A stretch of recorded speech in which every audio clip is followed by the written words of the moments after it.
There's a large pro-Palestinian protest and demonstration planned for tomorrow in London, in the UK, and it is sparking some significant controversy. The expected protest falls on Armistice Day. We call it Remembrance Day, but it is Armistice Day in the UK, the anniversary of the end of the First World War. Some politicians say this weekend's demonstration should not go ahead, but protesters have gathered in huge numbers every weekend in London since the beginning of the Israel-Hamas war on October the 7th. Abby Kugathasan has the latest.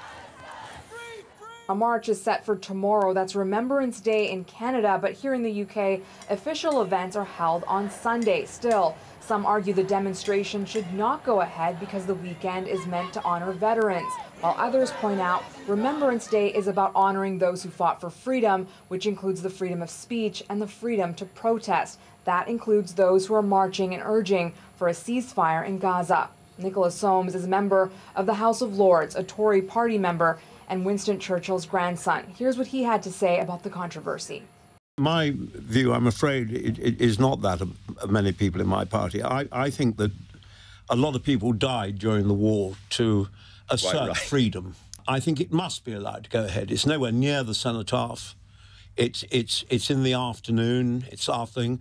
And most of those people, 90% of those people, are not there to make trouble. They're there to express a deeply held view. And I think it must be allowed to go ahead, and I think it would be a great mistake to play politics with it.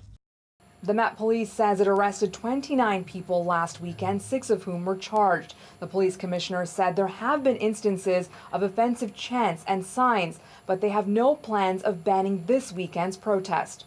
The remembrance events will not be disturbed. The law provides no mechanism to ban a gathering, a static protest, a rally, anything like that. There's no mechanism whatsoever to ban such a thing.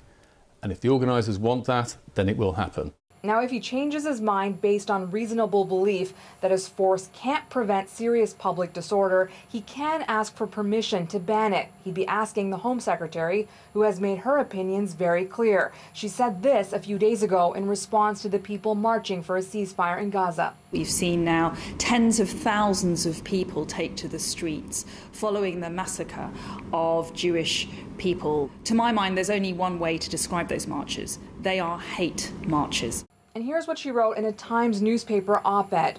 I do not believe that these marches are merely a cry for help for Gaza. They are an assertion of primacy by certain groups, particularly Islamists of the kind we are more used to seeing in Northern Ireland. She also criticized London police, arguing they are more lenient on pro-Palestinian demonstrators than others.